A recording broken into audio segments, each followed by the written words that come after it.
Hello to everyone, welcome to current मुद्दे। Current मुद्दे के इस वीडियो में हम रिलीजियस मूवमेंट्स को डिस्कस करेंगे। इसके पहले हमने ऑलरेडी दो टॉपिक्स जो कि हिस्ट्री के हैं उनको डिस्कस किया हुआ है, वैदिक सिविलाइजेशन एंड हड़प्पन सिविलाइजेशन। वो वीडियो ऑलरेडी अपलोडेड है, तो आप सबसे पहले उन्हें देखेंगे और उसके बाद इस वीडियो पर आएंगे, क्योंकि ये एक मतलब कहना चाहिए स्टेप बाय स्टेप प्रोसेस है।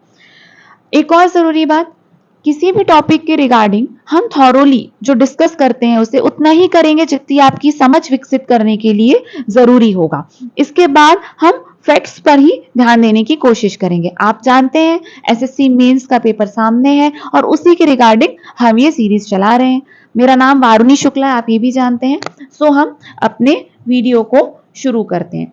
देखिए, आपकी स्क्रीन पर सबसे पहली चीज दी हुई है बौद्धिज्म।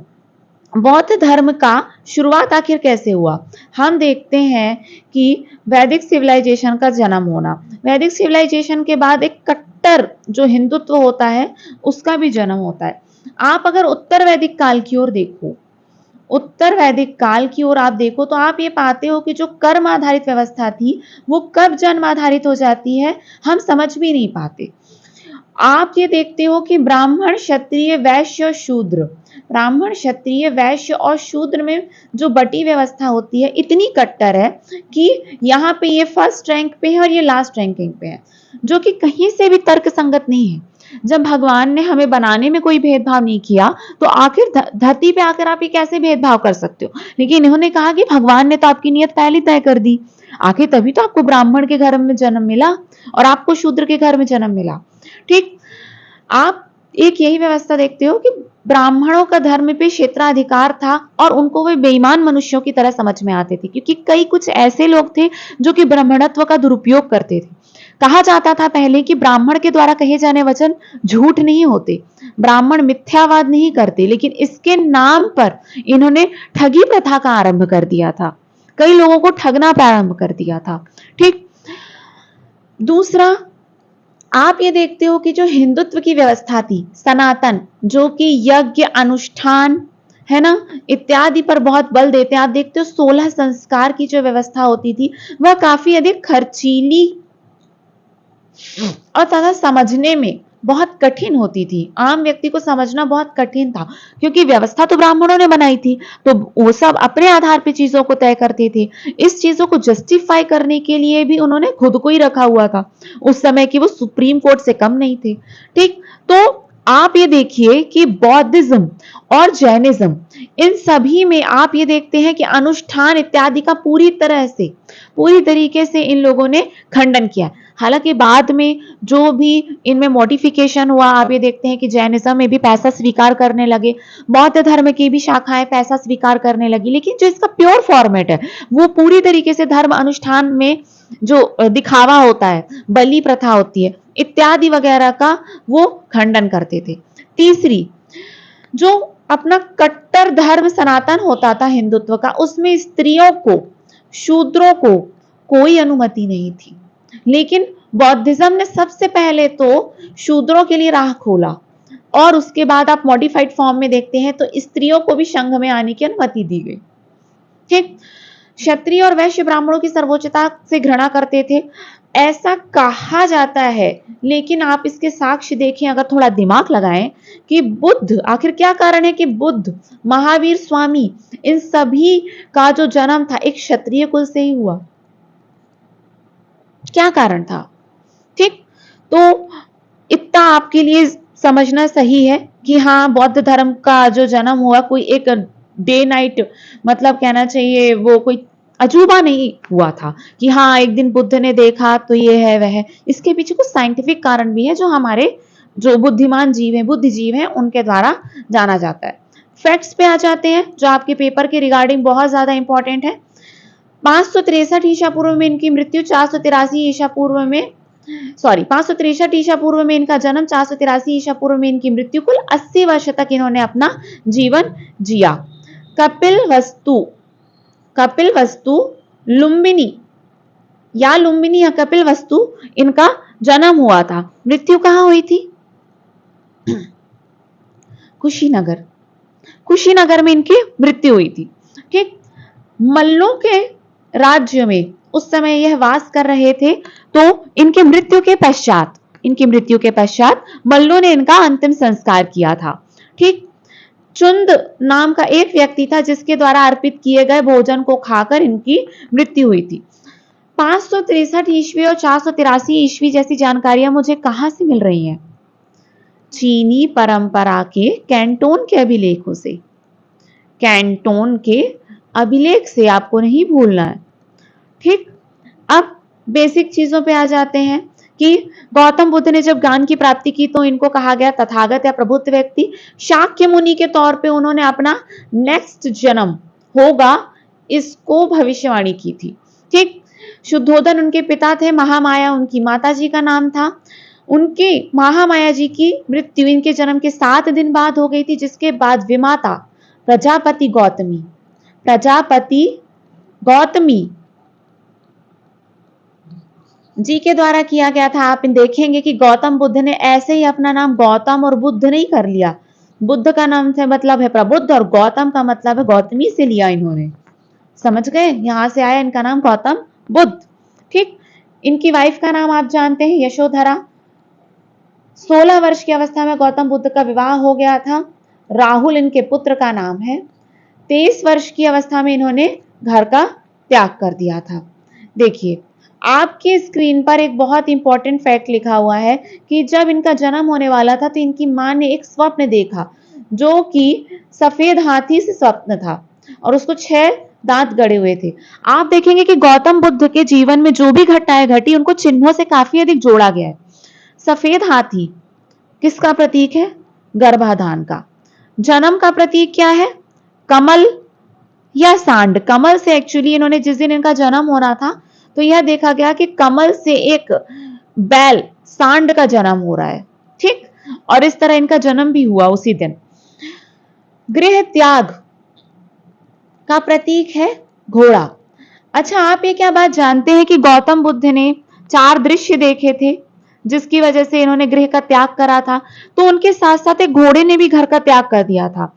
ठीक, उस घोड़े का क्या नाम था? कंथक। याद रख लीजिए, आजकल शिवाजी के घोड़े, छत्रपति शिवाजी के घोड़े के साथ साथ आप देखते हैं महाराणा प्रताप के घोड़े, लक्ष्मीबाई के घोड़े का नाम पूछ लेते हैं, तो इनके भी घोड़े का नाम रख ही लीजिए याद। एक साथी भी था जो उसने घर का त्याग किया था जिसका नाम था चन्ना। 4 दृश्य कौन से थे? एक बूढ़ा व्यक्ति था, एक था शव, एक था बीमार और एक क्या था? सन्यासी। ये तीनों दुखी दिखे। एक सन्यासी जिसके पास ना पैसा था, ना कपड़ा था, ना ही कोई व्यक्ति विशेष के साथ उसका लगाव था, क्योंकि उसको पता ही नहीं था कि मैं किस घर से हूं, वो इतना भूल चुका था। और तभी वो बहुत खुश था, वो सत्य की खोज कर रहा था और वो बेहद खुश था। खाना मिला तो खा लिया, जो उसने जो दे दिया वो खा लिया, न किसी चीज की हानि का भय, न लाभ की चिंता, कुछ नहीं सता रही उसको।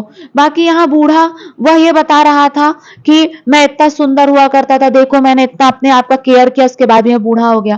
तो इस तरह गौतम बुद्ध का अपनी जो एक काया होती है उससे मोह भंग हुआ। शव, गौतम बुद्ध यह बताते हैं जीवन में कि जिस व्यक्ति का शव देखा था वह करोड़ों की मिल्कियत का मालिक था। वह उस घर का इकलौता बेटा था, लेकिन कम आयु में ही उसकी मृत्यु हो गई थी। सब रो रहे थे, बिलख रहे थे। तो आखिर उनको यह पता चला कि मेरे को जो भी धन संपत्ति इत्यादि मैं कमाऊंगा, मेरे साथ तो जाना नहीं है और अंततः मैं दुखी रहूंगा। लेकिन वो शव, एक शांति दिख रही थी उस शव में, एक चुपचाप लेटा हुआ था कि आज ये इतना करोड़ों की मिल्कियत का, लेकिन अपने साथ क्या लेकर जा रहा? कुछ नहीं। एक बीमार व्यक्ति, वह भी बहुत अधिक पैसे वाला आदमी था, लेकिन उसके ऊपर कोई भी दवाइयां काम नहीं कर रही थी। किस बात की उसका पैसा, किस बात की उसकी मिल्कियत, जब मैं ना खा पा रहा हूं, ना अच्छे से जी पा रहा हूं। ठीक, तो इस तरह उनका सारी चीजों से मोह भंग हो गया और उन्होंने अपने घर का त्याग कर दिया। चले गए बोधि वृक्ष के नीचे, जिसमें बौद्ध गया नाम का जगह था। पीपल के वृक्ष के नीचे उन्होंने निरंजना या फिर फल्गु नदी के तट पर बैठकर तपस्या करी, ज्ञान की प्राप्ति करी। ज्ञान प्राप्त करने के पश्चात गौतम बुद्ध बुद्ध, प्रबुद्ध या तथागत कहलाए। ठीक है, चलिए नेक्स्ट स्लाइड में आ जाते हैं। यहाँ पे उनकी पत्नियों के नाम दिए गए हैं। यह आपका काम का उतना नहीं है, हमने ऑलरेडी डिस्कस कर लिया गया है। ठीक है, देखिए ये एक इंपॉर्टेंट चीज है कि अनोमिया नदी की यात्रा करके उन्होंने अपने बाल काट लिए। ठीक, आप ये चीज याद रखेंगे। एक और चीज, अनोमिया नदी, गौतम बुद्ध ने ब्रह्म देवता से वस्त्र प्राप्त किए, ऐसा एक अलौकिक दृश्य हुआ जब ऐसा हुआ था कि उनको ब्रह्मदेव ने स्वयं वस्त्र को प्रदान किया, फिर वही वो चोला धारण करते थे जो कभी मैले नहीं होते थे, ऐसा कहा जाता है। गौतम बुद्ध ने ज्ञान की प्राप्ति के पश्चात सबसे पहला जो भोजन प्राप्त किया था, एक सुजाता नाम की लड़की से ग्रहण किया था। यह भी एक छोटा सा आपका फैक्ट है। गौतम बुद्ध ने जब अपना गृह का त्याग किया तो डेफिनेटली उनको एक गुरु की आवश्यकता थी। सबसे पहले उनके गुरु थे कौन? अलार कलाम, दूसरे गुरु थे रुद्रकराम पुत्र। वहां से वो उरुवेला गए और तपस्वी तकनीकी का इन्होंने बहुत अभ्यास किया था। उसके पश्चात बोधि वृक्ष के नीचे उनको ज्ञान की प्राप्ति हुई थी। ज्ञान की प्राप्ति के पश्चात गौतम बुद्ध ने सबसे पहले 5 तपस्वी जो कि तथाकथित ब्राह्मण थे, और उन ब्राह्मणों को जिनके नाम थे कोडन्ना, असाजी, भद्दिया, वापा और महानेमा, इन 5 ब्राह्मणों को ज्ञान दिया। ठीक, तो अब हम वापस आ जाते हैं अपने चिन्हों पे। ब्राह्मणों को उन्होंने सारनाथ में ज्ञान दिया, या कि जिसको ऋषिपट्टनम भी कहा जाता है, ऋषिपट्टनम भी कहा जाता है, वहां पे ज्ञान दिया। धर्म चक्र प्रवर्तनम, धर्म चक्र की स्थापना की। तो इस तरह प्रथम उपदेश जो है वह है धर्म चक्र, जिसका मतलब क्या है? मृग सहित जो उसका विचरण, मृग का सहित विचरण। इन्होंने यह कहना चाहा कि जिस तरह जंगल में स्वतंत्र रूप से मृग विचरण करता है, ज्ञान को भी इसी तरह विचरण करते रहना चाहिए। ठीक, प्रथम उपदेश का यह चिन्ह हुआ। ब्राह्मणों को किस चिन्ह से अंकित किया? दाना चुगते हंस। हंस को सर्वश्रेष्ठ पक्षी माना जाता है, और वह दाना चुग रहा है, यानी कि वह अपने, जिस तरह हंस दाना चुग के अपने पेट को परिपोषित करता है, मनुष्य को परिपोषित करने के लिए होता है ज्ञान। बुद्ध के द्वारा दिए गए ज्ञान से ये पांचों ब्राह्मण जो हमें ऑलरेडी ज्ञान जानते थे कुछ, वो और परिपोषित हो गए। ठीक, और स्वच्छ हो गए और निर्मल हो गए। ठीक, ये चीज है। सबसे अधिक ज्ञान कहां दिया उन्होंने? श्रावस्ती नाम की जगह पे सबसे ज्यादा इन्होंने ज्ञान दिया। ठीक, एक और चीज इंपॉर्टेंट, मृत्यु पर विजय। देखिए, मृत्यु विजय, इसका चिन्ह क्या है? भूमि स्पर्श करती गौतम बुद्ध की मुद्रा। मान लीजिए ये गौतम बुद्ध हैं, इनका एक हाथ ऊपर आसमान की ओर, एक हाथ नीचे जमीन को कांटेक्ट करता हुआ, आकाश और भूमि का कांटेक्ट करता हुआ। आपने सूफी सेंट्स को देखा होगा और उनके डांसेस के फॉर्मेट को देखा होगा। उनका एक हाथ जो होता है वो आकाश की ओर होता है और दूसरा हाथ कहाँ होता है? वो जमीन की ओर होता है, और वो घूमते रहते हैं, बेयर फिट घूमते रहते हैं। ये जो घूमना है वह उनका जीवन चक्र बता रहा है, जो कि मेरे ईश्वर और मेरा जो अभी वर्तमान का है उसके कांटेक्ट को दिखा रहा है कि हम सीधे ईश्वर से कांटेक्ट है। अपनी ही जीवन चक्र में घूम रहा है, और वो इतना धीरे धीरे घूम रहे होते हैं और आंख मूंद के रिलैक्सिंग पोजीशन पे। पहले वो फास्ट घूमते हैं, फिर धीरे धीरे, यानी कि जीवन चक्र से हम धीरे धीरे मुक्त हो रहे हैं। हर एक उनके स्टेप का मतलब है। ठीक, कभी हम आर्ट एंड कल्चर अगर पढ़ेंगे तो इसको काफी अच्छे से डिस्कस करेंगे। अब आप आ जाइए सीधे अपनी इंपॉर्टेंट चीजों पे। सबसे पहले गौतम बुद्ध की जब ज्ञान की ही बात हो रही है तो हम उनकी संगतियों को डिस्कस कर लेते हैं। ठीक है, गौतम बुद्ध ने अपने जीवन में 5 फेमस संगतियां हुई। उनके यहाँ पे, उनके जीवन में तो कोई संगति नहीं हुई थी, इनकी मृत्यु के पश्चात संगतियों की आवश्यकता मानी गई। तो 4 बहुत फेमस संगतियां हुई, 2 संगतियां बाद में भी हुई जहां पे बौद्ध धर्म से संबंधित विवेचना और कुछ मॉडिफिकेशन किया गया। प्रथम बौद्ध संगति 483 ईसा पूर्व में अजात शत्रु के संरक्षण में सत्तापानी की गुफा राजगृह। देखिए, राजगृह सब याद करके आते हैं, नया इसमें क्या है? सत्तापानी की गुफा। यह आपको याद रखना है। महाकश्यप जो बौद्ध धर्म का अध्यक्ष था, उसकी अध्यक्षता में की गई। कारण क्या था? बुद्ध की शिक्षाओं को यहां संरक्षित करना। इसी में एक इंपॉर्टेंट चीज देख रहे हैं आप, आनंद ने सुप्त पिटाका की रचना की और महाकश्यप ने विनय पिटाका की रचना की। आनंद ने सुप्त पिटाका, तो आपसे पूछा जाए सुप्त पिटाका के रचयिता कौन है, अब आप मना नहीं कर सकते कि नहीं हमने नहीं पढ़ा था, आनंद, ठीक। और विनय पिटक के महाकश्यप। सेकंड बौद्ध संगति 383 ईसा पूर्व में हुई थी, काला अशोक के संरक्षण में, जो कि वैशाली में हुआ था।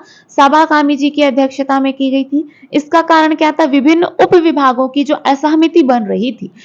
क्या था कि गौतम बुद्ध का जो प्योर फॉर्मेट है वो तथाकथित रूढ़िवादिता की ओर था। जैसे कि आप देख रहे हैं महिलाओं की संघ में अनुमति नहीं थी, उनको ये लगता था कि महिलाओं के संघ में आने से कहीं ना कहीं जो भिक्षुक है उनका जो चित्त होगा भ्रष्ट हो जाएगा, ठीक। तो इस रूढ़िवादिता को स्थविरा के रूप में जाना जाने लगा और प्रचारकों को महासंविधक के रूप में जाना जाएगा। जो उपविभाग बन रहे थे, जो लोग कह रहे थे नहीं नहीं थोड़ा मॉडिफिकेशन होना चाहिए, उनकी असहमति को सुलझाने के लिए इसको रखा गया था। तीसरी बौद्ध संगति कहां हुई थी, अशोक के शासनकाल में की गई थी। अशोक राम विहार, मैंने ये क्वेश्चन खुद देखा हुआ है, सीधा आया हुआ। अशोक राम विहार कहां है, ये वही जगह है जहां पे तृतीय बौद्ध संगति हुई थी, पटना, ठीक। लोग कहते हैं हमें तो पता नहीं कहां से क्वेश्चन आ रहे हैं, आपकी हिस्ट्री से ही क्वेश्चन आ रहा है, ठीक। मोंगलीपुत्र तिस्स की अध्यक्षता में यह की गई थी और अभिधम्म पिटाका को तीसरी बौद्ध संगति में जोड़ा गया। 247 ईसा पूर्व में इसको किया गया। कई जगह पे आप 255 ईसा पूर्व भी देखोगे, ठीक। तो आपके पास जो भी ऑप्शन रहेंगे उस हिसाब से आपको टिक करना है। अभी तक आपने कौन सी काम की बात जानी, आनंद कौन है, सुप्त पिटाका के रचयिता है। महाकश्यप जो है विनय पिटाका के रचयिता है, जिसको प्रथम बौद्ध संगति में छोड़ दिया गया था और तीसरी बौद्ध संगति में अभिधम्म पिटाका को जोड़ा गया था। और बहुत इंपॉर्टेंट है हमारी चौथी बौद्ध संगति। क्यों है इतनी इंपॉर्टेंट, क्या कारण है इनके इतने इंपॉर्टेंट होने का, देखिए। चौथी बौद्ध संगति कनिष्क के शासनकाल में कुंडलवन कश्मीर में हुई थी, जिसमें वसुमित्र की अध्यक्षता थी और अश्वघोष की अध्यक्षता थी, ठीक।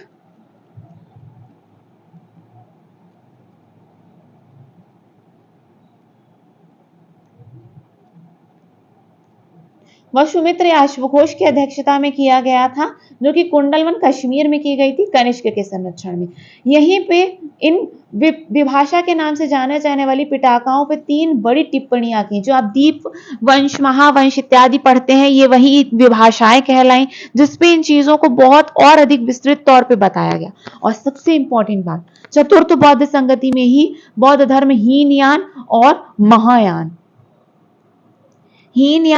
और महायान में विभाजित हो गया। इंपॉर्टेंट चीज पढ़ लीजिए, महायान वंश जो कहलाता है, इनका चिन्ह है बोधिसत्वा और हीनयान है अरहत।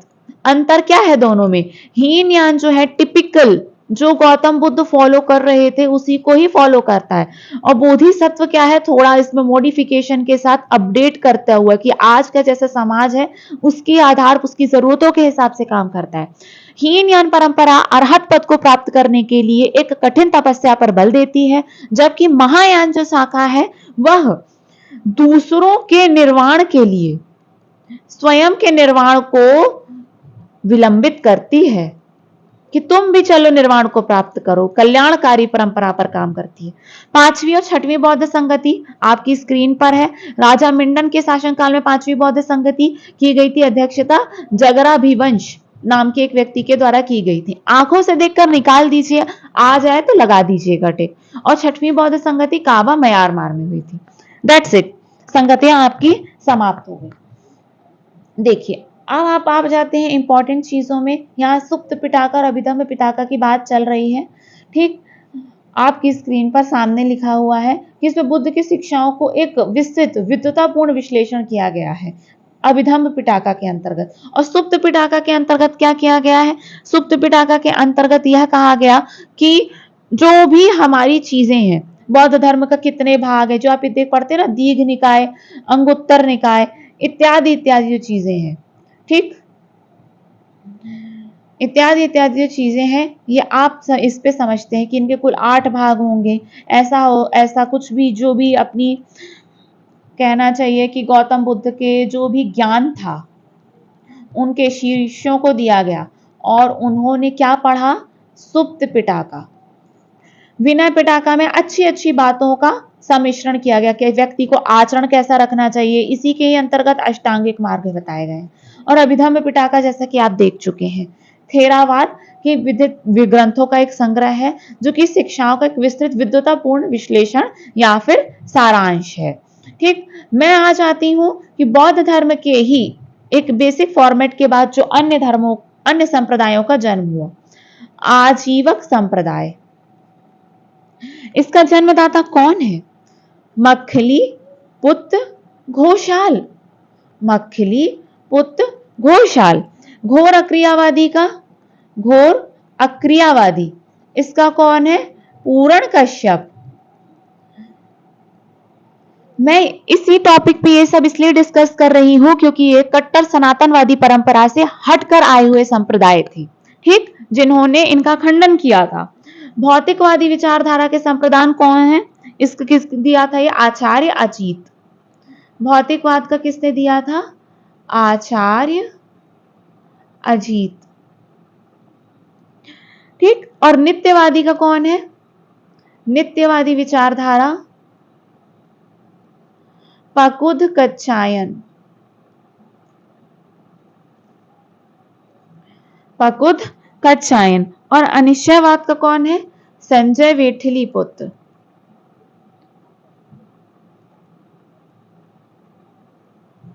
संजय वेठली पुत्र। गौतम बुद्ध ने अपने पूरे ज्ञान पाली भाषा में दिए हैं, ये आप जानते हैं, याद रखिएगा। ठीक है, अब आ जाओ आप अपनी कुछ और इंपॉर्टेंट चीजों पे, जैसे कि इनके जो भी आर्ट एंड कल्चर। एक सर्वस्तिवाद का संप्रदाय भी आप देखते हैं जिसका उद्गम जो था मथुरा या कश्मीर के आसपास के क्षेत्रों में हुआ था। नाम है सर्वास्तिवाद। आपके एग्जाम में आ सकता है कि इसका उद्गम कहाँ हुआ था, ये किस धर्म का एक मॉडिफाइड फॉर्मेट है? गौतम बुद्ध के धर्म का ही मॉडिफाइड फॉर्मेट है। शून्यवाद का संप्रदाय कौन था? शून्यवाद नागार्जुन। नागार्जुन जी ने शून्य का वाद का वो दिया था, सिद्धांत दिया था, जिसको माध्यमिक दर्शन भी कहा जाता है। माध्यमिक दर्शन। ठीक है, आर्ट एंड कल्चर को थोड़ा सा डिस्कस कर लेते हैं। आपकी स्क्रीन पर जैसे कि आप देख रहे हो लिखा हुआ है कि गौतम बुद्ध की शिष्याओं में एक शिष्या कौन थी? खेमा उप्पलवना। प्रजापति गौतमी उनकी सर्वश्रेष्ठ भिक्षुणी कहलाता करती थी। विशाखा एक धनी कुल की महिला थी जिसने मिगरा मातुपस्ता मंदिर की स्थापना की थी श्रावस्ती में, जो कि गौतम बुद्ध के समय के बहुत इंपॉर्टेंट मंदिर हुआ करते थे। और दूसरा इंपॉर्टेंट कौन सा है? जेठवन, जो कि अनाथ पिंडक उसका मुख्य संरक्षक था। मूर्ति पूजा के सबसे पहले साक्ष्य हमें गौतम बुद्ध के ही मिलते हैं। ऐसा कहा जाता है कि मूर्ति के रूप में पूजी जाने वाली सबसे पहली मूर्ति गौतम बुद्ध की थी। खड़ी प्रतिमा बनी थी किसके शासनकाल में? कुषाणों के शासनकाल में। कौन था शासक? कनिष्क था। किस शैली में बनी थी? गांधार शैली में बनी थी। गांधार आर्ट। ठीक है, गांधार आर्ट में यह बनी हुई थी। भूमि को स्पर्श करती हुई मुद्रा। कई लोग ये पढ़ते हैं कि गुप्त काल से हम मूर्ति पूजा और मंदिरों, नहीं, गुप्त काल से आप मंदिरों के प्रारंभिक साक्ष्य देखते हैं, मूर्ति पूजा के साथ प्रारंभिक साक्ष्य आप गौतम बुद्ध के समय से देख रहे हो। इनफैक्ट आप कुषाणों के समय पे देख रहे हो अगर आपसे स्पेसिफिक राजवंश पूछा जाए तो। भूमि पर स्पर्श करती हुई बैठी प्रतिमा गौतम बुद्ध की गुप्त काल में देखी गई। वह व्यक्ति जिसने सबसे पहले मानवीय अंकन गौतम बुद्ध के एक मानव चित्र के रूप में अपनी स्वर्ण मुद्राओं में अंकन करवाया। अंकन किसने किसने करवाया था? यह करवाया था कनिष्क ने। कनिष्क ने। ठीक, अब आपसे मैं पूछूं दांत का मंदिर कहाँ है? मंदिर तो डिस्कस कर लिया। कुछ इंपॉर्टेंट मंदिर, दांत का मंदिर एग्जाम में आया हुआ क्वेश्चन है ये। श्रीलंका। श्रीलंका बताएंगे आप। कपिल वस्तु महाविहार आपको पता है बिहार में है। स्पेसिफिक जगह कौन सी है? पिपर हवा। ठीक, सारनाथ का आप जानते हैं क्यों फेमस है सारनाथ? अपने प्रथम उपदेश की वजह से।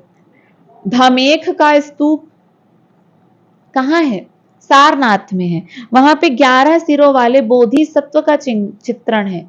11 सिरों वाले बोधिसत्व। तो इससे हमको यह भी पता चला कि बोधिसत्व किसका साइन है? महायान संप्रदाय, यानी कि धमेख का स्तूप महायान संप्रदाय से संबंधित है। ठीक, the seat of Holi Buddha के नाम से भी इसको जाना जाता है। कुछ इंपॉर्टेंट हम उनके जो मठ हैं, ठीक है, उनको भी डिस्कस कर लेते हैं, जो कि एग्जाम के लिए बहुत इंपॉर्टेंट। अच्छा, आज जो आप देखते हैं रैली या जुलूस कहा जाता है ना, कृष्ण जी की रैली निकल रही है, महादेव की रैली निकल रही है, सबसे पहली रैली या जुलूस की प्रारंभ जो था वह भी हम गौतम बुद्ध की ही धर्म में देखते हैं। इंपॉर्टेंट चीजें, 4 आर्य सत्य,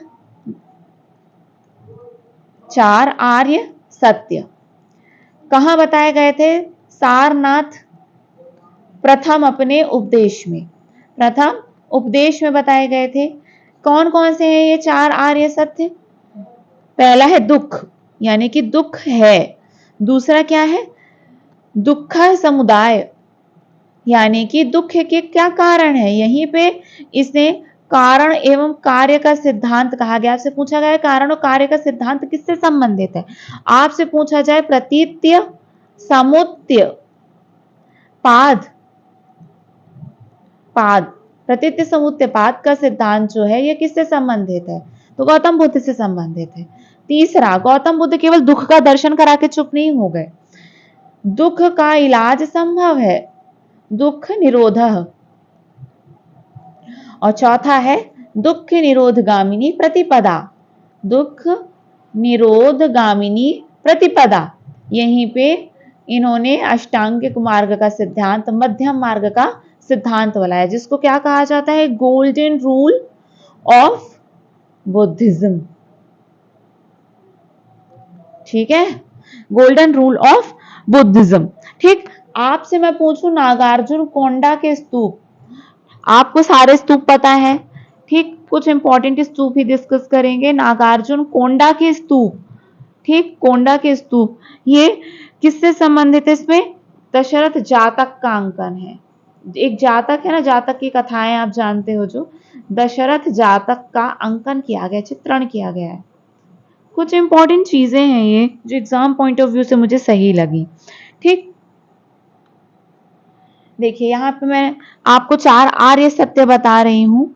ठीक, लुम्बिनी में उनका बेटा राहुल भी भिक्षु बन गया था, ये यहाँ पे बताया गया है। अब मैं आपको ये पूछती हूँ कि उन्होंने कौन सी परंपराएं थी जो गौतम बुद्ध के जीवन में कर्मवाद के वे प्रतिपादक थे, अनिश्वरवाद के प्रतिपादक थे, अनिश्वरवाद के प्रतिपादक, ईश्वर नहीं है। ठीक, अनात्मवाद, उन्होंने आत्मा का खंडन किया, वो अनात्मवाद के भी बहुत बड़े, कहना चाहिए उसके पक्षधर हुआ करते थे। ठीक, उन्होंने अपने जीवन में निर्वाण की प्राप्ति के लिए पंचशील का सिद्धांत दिया। ये वो नहीं है भारत और चीन का समझौता। पंचशील कौन है? कि आखिर व्यक्ति को किस प्रकार की शीलता को धारण करना चाहिए। ठीक, तो इसके अंतर्गत क्या क्या आता है? सत्य, अहिंसा, आस्तेय, अपरिग्रह, और चौथा क्या है? ब्रह्मचर्य। इसको किसने जोड़ा था? महावीर स्वामी ने, सॉरी माफ कीजिएगा, इसको जैनिज्म में महावीर स्वामी जी ने जोड़ा था।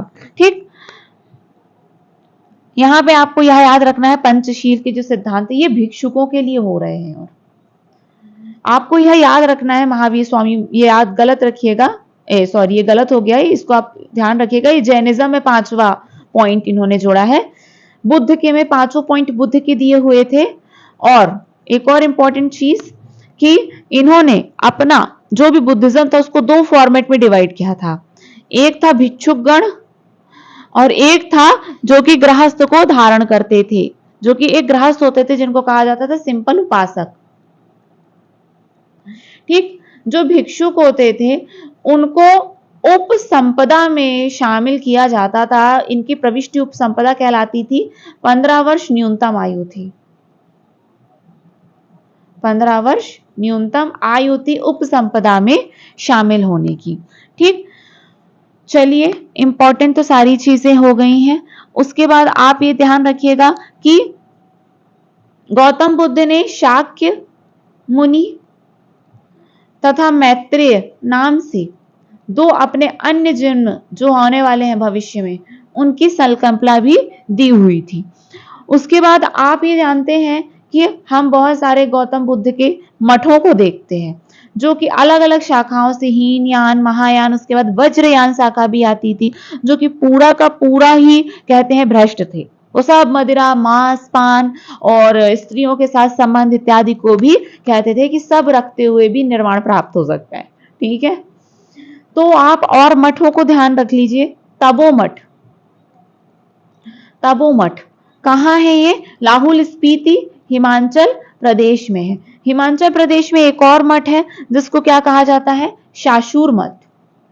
शाशूर मठ, तपो मठ, शाशूर मठ और एक और मठ करदांग मठ। करदांग मठ। ठीक, अगर मैं आपसे पूछूं कि नामग्याल मठ कहाँ है, तो वह भी हिमाचल प्रदेश में है। याद रहेगा, तपो, शाशूर, करदांग और नामग्याल मठ, जो कि हिमाचल प्रदेश में है। ठीक, लेह में कौन सा है? हेमिस मठ, और एक आता है थिकसे, जो कि अपना कहाँ है? लेह में है। प्रॉपर GNK याद कर लेंगे आप। ठीक, कश्मीर में आ गया अब लेह का हिस्सा, इसलिए मैंने उसको अलग से बताया। और थिकसे कहाँ है? लद्दाख में है। अविभाजित जम्मू कश्मीर, अभी का कश्मीर। ओके, आपसे मैं पूछूं उत्तराखंड में कौन सा है? मिड्रॉलिंग। मिड्रॉलिंग मठ याद कर लीजिए, इंपॉर्टेंट है। मिड्रॉलिंग मठ, अगर ये एग्जाम में सीधा आ गया तो आपको एक नंबर दिला के, क्वेश्चन 2 नंबर दिला के जाएगा। ठीक, और रूमटेक मठ कहाँ पे स्थित है? रूमटेक, सिक्किम। हम पैसा लेके जाते हैं तभी हमें रूम मिलते हैं, हम होटल बुक कर पाते हैं, रूमटेक, रूम ले पाते हैं। ओके, सिक्किम। तवांग मठ, तबो है कहाँ पे? हिमाचल में, और तवांग कहाँ है? अरुणाचल में, अरुणाचल प्रदेश। ठीक है, और बोधिमंडा बिहार में है।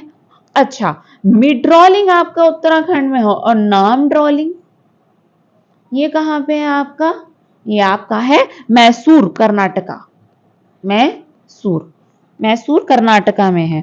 अगर मैं आपसे पूछूं कि भरहुत का स्तूप और सांची का स्तूप कहाँ है, स्पेसिफिक जगह बतानी है। मध्य प्रदेश में रायसेन, सांची का स्तूप। भरहुत का स्तूप कहाँ पे है?